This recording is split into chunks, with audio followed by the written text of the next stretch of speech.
Hello everyone. So I've owned this Titan Post Driver for just under 2 years now.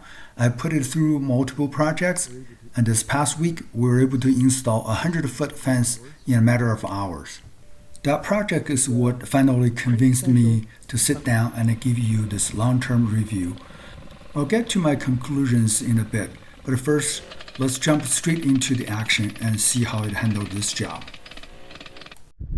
So coming here to help my friend to pound some fence posts. So we're gonna run like 100 feet or so fence, because this is his property. People are just going through his property, so we're gonna block it off. Tools and materials. I got this post pounder. It's 100 feet, 14 gauge, 5 feet. This is a 6.5 T-post. So we're gonna try to run about 100 feet or something. Should be really quick. So we're gonna start from here. And just level this ground a little bit so you can have your ladder to climb up. If you're considering this post driver, here are 3 crucial tips you need to know. First, the weight. This thing is 50 pounds. I'm not a bodybuilder, but I can lift it fine. The real challenge is lifting it up over your head and aligning it perfectly with the post. My solution? A simple step ladder. By standing on it, I only need to lift the driver to my waist height, which is completely manageable. Second, safety first. Whenever you use a ladder, especially on uneven ground, you need to level it first. Absolutely make sure it's on a stable, level surface before you step onto it. And the third, working alone. My friend is holding the post here, but when I'm solo, I first use a hammer or a piece of rock to drive the post into the ground so it stands on its own. Then I can use the driver without any help. We're going like about 10 feet each. It can be anywhere from 8 to 12. But 10 feet is about right. So you toss the fence like 10 feet each and you start to pound it. I mean, ideally you can also pull a string. This is good enough.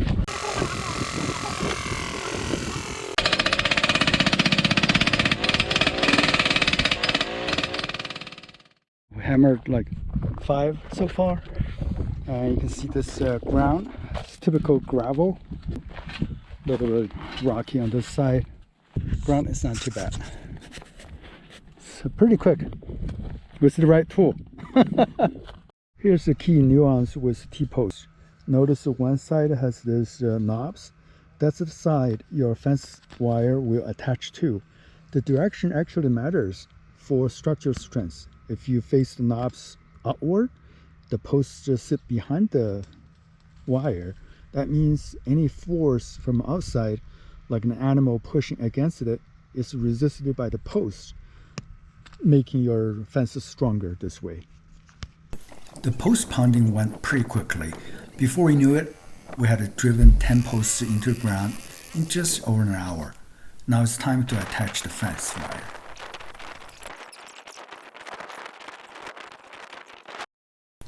You might notice we're using a simple tool handle to tension the wire instead of a fence stretcher. For a perimeter fence like this, that's all you need. It gets the job done perfectly well. Similarly, we made cost-effective choices with the materials. A 5-foot welded wire fence on a 6.5-foot T-post. This combination provided the height and strength we needed without unnecessary expense. All told, our final cost came in at just over $2 per foot. It's important to put that into perspective. Depending on the purposes, like a high tensile wire or decorative vinyl fence, materials and the labor can easily run $20 or $30 more per linear foot. So we're halfway here. I'm going to put some rocks here and put another big log. We're going to hammer it in the middle and put a sign. Well, the rest is up to whoever wants to break it. Nothing can prevent everything. Turns out pounding that 4-inch log is no joke. We decided to drive another T-post instead.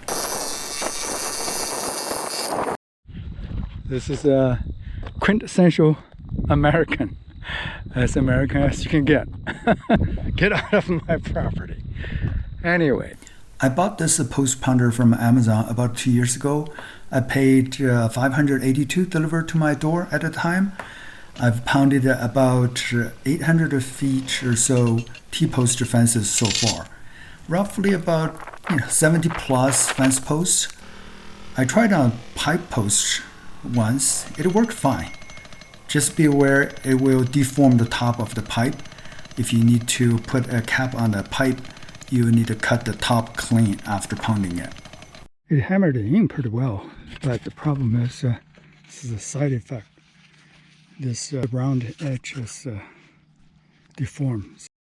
This unit originally arrived in this heavy-duty plastic box, and it came with adapters for different post sizes. And I tried a couple of them. I don't remember how many adapters they have. Other than that, it's just straightforward.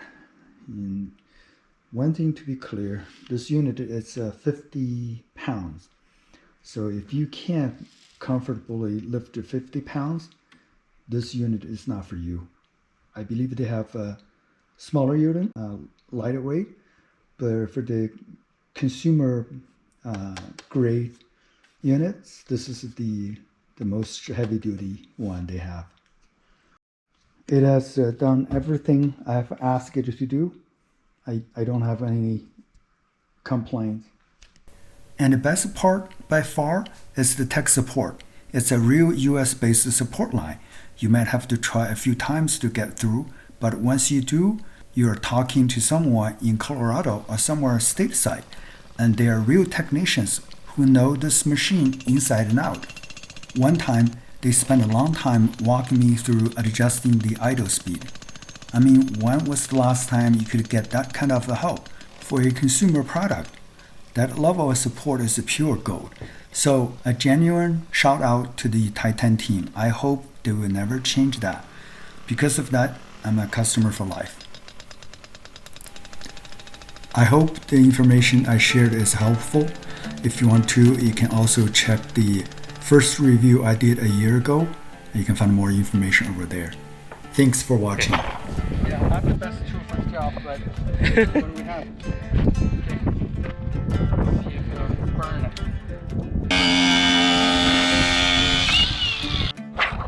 I don't have a drill, but I have a drill bit.